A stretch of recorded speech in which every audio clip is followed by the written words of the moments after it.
I'm sorry. I know. You'll be killed. You know that. Maybe. Please don't do it.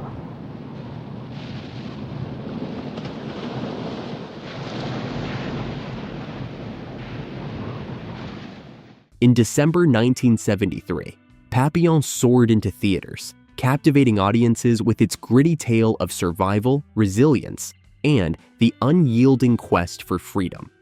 Starring Steve McQueen and Dustin Hoffman, two of Hollywood's biggest stars, the film told the harrowing story of Henri Papillon Charrière and his attempts to escape the brutal French penal colony of French Guiana. But while the movie depicted unimaginable hardships and an indomitable spirit, the real drama wasn't confined to the screen. Behind the scenes, McQueen and Hoffman clashed in ways that nearly drove the production to its breaking point. What could have turned these two acting legends into rivals? And how did their tensions spill over into the making of this iconic film? The movie itself was an extraordinary feat, based on Charrière's controversial autobiography. Wrongly convicted of murder, Papillon endured torturous conditions, countless escape attempts, and years of solitary confinement. The film's title, French for butterfly, symbolized his identity and his relentless fight for freedom. Yet, as intense as Papillon's journey was, the relationship between McQueen and Hoffman became a spectacle of its own, filled with sharp contrasts, creative disagreements, and simmering animosity. While their performances elevated the film to greatness, their off-screen clashes left a trail of fascinating behind-the-scenes stories.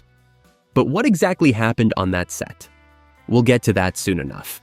The making of Papillon was as monumental as the story it told. Directed by Franklin J. Schaffner, the mastermind behind Patton and Planet of the Apes, the film was adapted from Henri Charrière's best-selling autobiography, a book that sold millions of copies but was mired in controversy. Charrière claimed that 75% of his story was true, but critics accused him of embellishing his narrative by borrowing stories from other inmates. Whether fact or fiction, the tale of a man repeatedly defying the odds struck a chord with readers and paved the way for its adaptation to film. The story follows Henri Charrière, nicknamed Papillon for the butterfly tattoo on his chest, as he is wrongly convicted of murder in 1931 and sentenced to life in the notorious French penal colony. On the journey to French Guiana, he befriends Louis Degas, a timid counterfeiter with a hidden stash of cash, played brilliantly by Dustin Hoffman. Together, the two endure grueling hardships, including backbreaking labor, the psychological torment of solitary confinement, and failed escape attempts. Papillon's determination to break free forms the heart of the film, culminating in the iconic cliff jump scene where he defies all odds in a final bid for freedom. Steve McQueen, already a Hollywood icon, was perfectly cast as Papillon. Known for his rugged charm and stoic demeanor, McQueen embodied the defiant spirit of the character. Dustin Hoffman, by contrast, was the consummate method actor, known for his intellectual approach and meticulous preparation. While their on-screen chemistry worked to create a compelling dynamic between Papillon and Degas, their contrasting styles led to clashes on set that became the stuff of legend. Tensions between McQueen and Hoffman began almost immediately. McQueen was an instinct-driven performer who preferred to keep things simple, while Hoffman was known for overanalyzing every aspect of his role. In one memorable instance, Hoffman delivered a rapid-fire monologue that McQueen found overly theatrical. Interrupting him mid-take, McQueen snapped, "Less, man, less! Toss that crap out. You don't need it." Hoffman, unfazed, continued with his methodical approach, leading to further frustrations. Adding fuel to the fire was the disparity in their paychecks. McQueen earned $2 million for his role, while Hoffman made $1.25 million, a considerable gap that left Hoffman simmering with resentment. The production itself was no less challenging. Shot on location in Spain, Jamaica, and Hawaii, the film demanded extraordinary effort from the cast and crew. The prison set in Jamaica, spanning 800 feet, was constructed using original blueprints to ensure historical accuracy. Schaffner and his team meticulously recreated the harsh conditions of the penal colony, from its oppressive labor camps to the forbidding isolation of Devil's Island. Filming began without a finished script, forcing Schaffner and screenwriter Dalton Trumbo to work late into the night crafting scenes for the following day. Trumbo's health deteriorated during production, and his son, Christopher, had to step in to complete the screenplay. Despite these setbacks, the team pushed forward, driven by the weight of the story they were telling. McQueen's commitment to the role was evident in every frame. He insisted on performing his own stunts, including the film's climactic cliff jump, filmed on the cliffs of Maui, Hawaii. The daring leap, which involved McQueen plunging into shark-infested waters, became one of the most iconic moments in cinema history. Hoffman, meanwhile, threw himself into the role of Dega, losing 18 pounds to capture the character's frailty and wearing thick glasses to mimic his nearsightedness. Hoffman even based Dega's shy, withdrawn mannerisms on those of Dalton Trumbo, adding an extra layer of authenticity to his performance. Despite their professionalism, the tension between McQueen and Hoffman lingered throughout the shoot.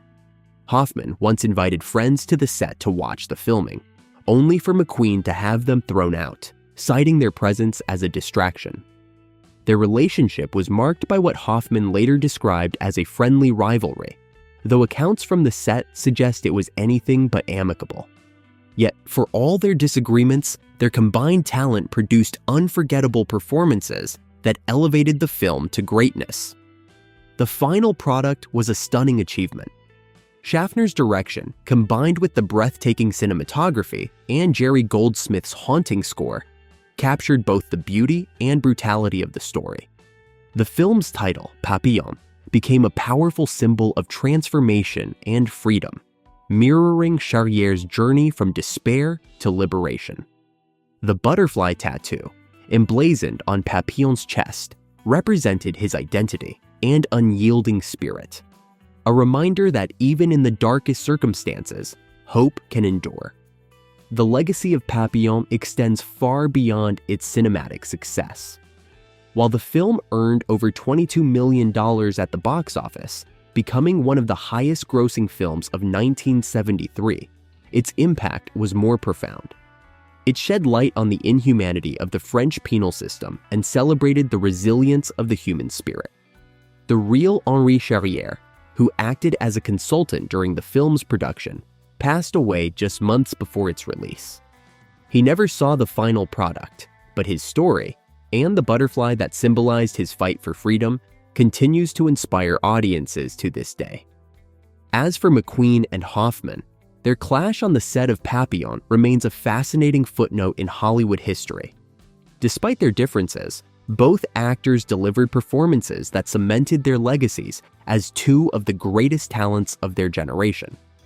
The tension between them may have driven Hoffman up the wall, but it also fueled the intensity that made Papillon an unforgettable cinematic experience.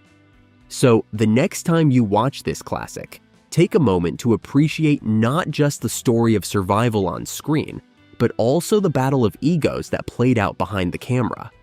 A rivalry as compelling as the butterfly's flight to freedom. Now it's time to hear from you. What do you think about the dynamic between Steve McQueen and Dustin Hoffman? Did their off-screen tension add to the intensity of their on-screen performances? Or do you think it hindered the film? Let us know your thoughts in the comments below.